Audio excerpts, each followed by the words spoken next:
There's a whole list of symptoms that you'll find in DSM-4, which is the Diagnostic and Statistical Manual of the American Psychiatric Association. There's a similar one used in Europe, but they're not much different. And that's got 9 different sets of symptoms.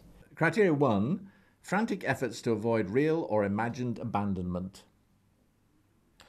Abandonment's a nasty thing. It's your partner goes out for the night, you feel like they're never coming back. They're leaving you, they're going to go off cheating, you're going to be on your own forever. They're never coming back.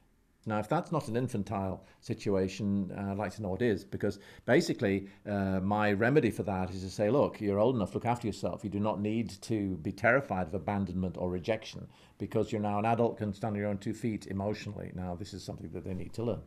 Criteria 2, a pattern of unstable and intense interpersonal relationships, characterized by alternating between extremes of idealization and devaluation. Relationships for people with BPD are very difficult. They can meet somebody and within 1-2 weeks they want to marry them. They want to get together, be with them forever, have children, live happily ever after. But the realism is that 1 minute we will feel that we love the person to pieces, they're the most perfect partner in the world, your dream partner. The next minute they'll do something small like not answering a telephone call or not replying to a telephone call or a text message, and then you just feel like they're the horriblest, meanest, horriblest person in the world. And this again is a flip-flop from parent to child.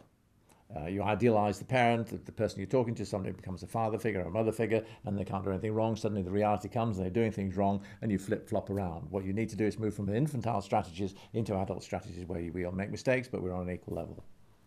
Criteria 3, identity disturbance, markedly and persistently unstable self-image or sense of self. A lot of people with BPD will have an unstable self-image. They could look in a mirror and think that they look fat, next minute they're thin again. A lot of people with BPD will be confused about their sexuality.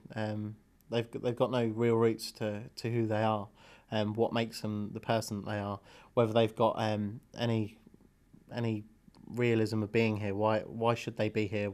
What makes them deserve to be here? Do they deserve their place on earth?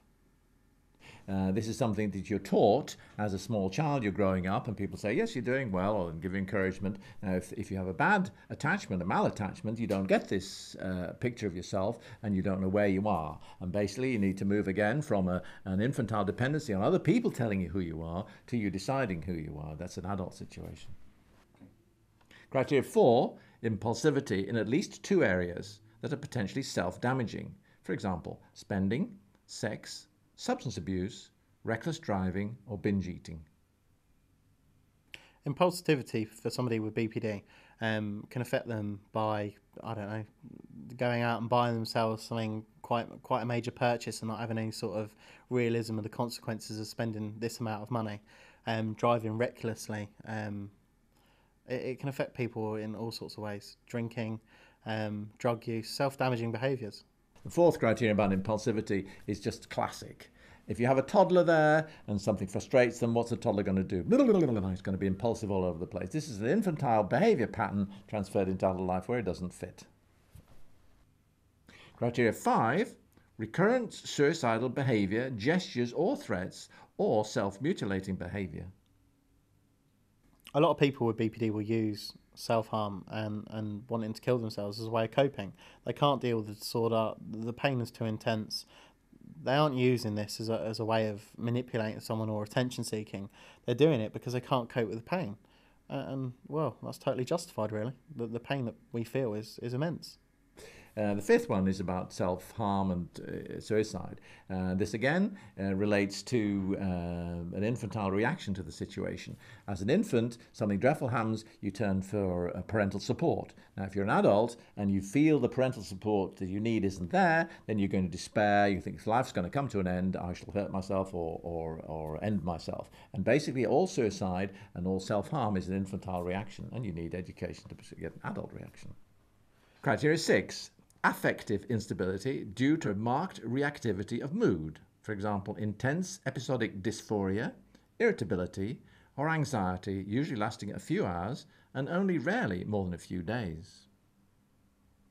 A lot of people with BPD will feel unstable due to their mood changes. As some people may know, there's no middle. It's always feeling really, really hyper or really, really low, desperate.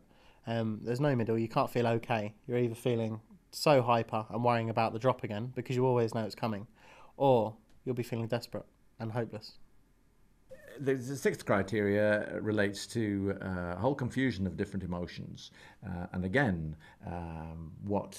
my thrust would be that you need to be in charge of your emotions. You need to understand them, and so you can control them not controlling you. This is a classic situation where the emotions are pulling your strings, and you need to find out where they're coming from. And what you find invariably when you talk to people like this and they trust you, you find that they're coming from an infantile situation where the parental figment is pulling the strings.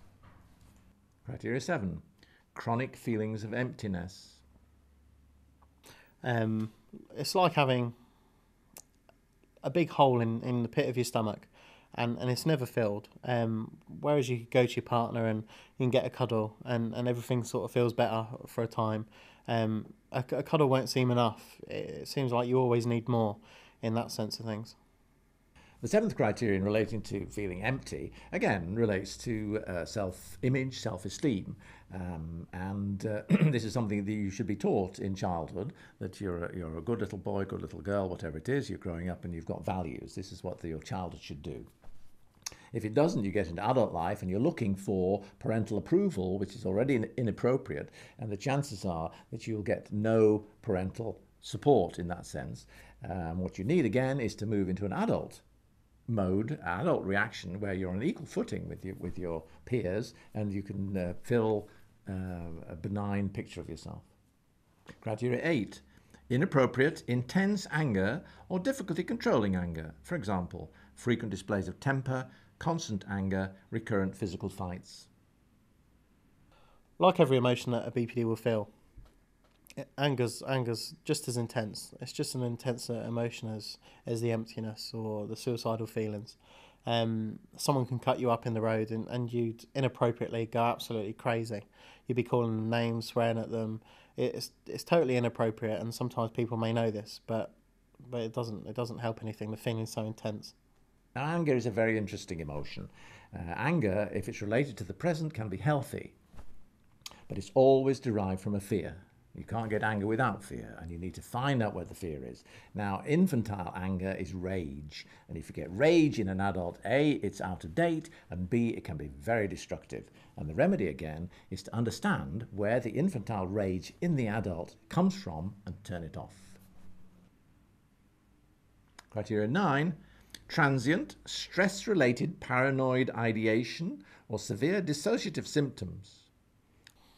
Dissociation can affect someone in a way that instead of feeling their feelings, they'll be like they're standing outside of themselves, looking back at themselves. So watching themselves feel stuff rather than feeling it themselves.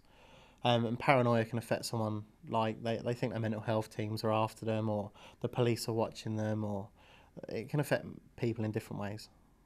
The ninth criteria relates to paranoia and dissociation. Now, dissociation classically is leaving the reality because it's too painful. In a sense, your mind says, "Well, I'm not going to go there. I'm not going to. This reality is too difficult for me. I'm going to shut off." And oh, look, we're in a lovely valley. The sun's shining, or whatever. It's a make-believe. It's a delusion.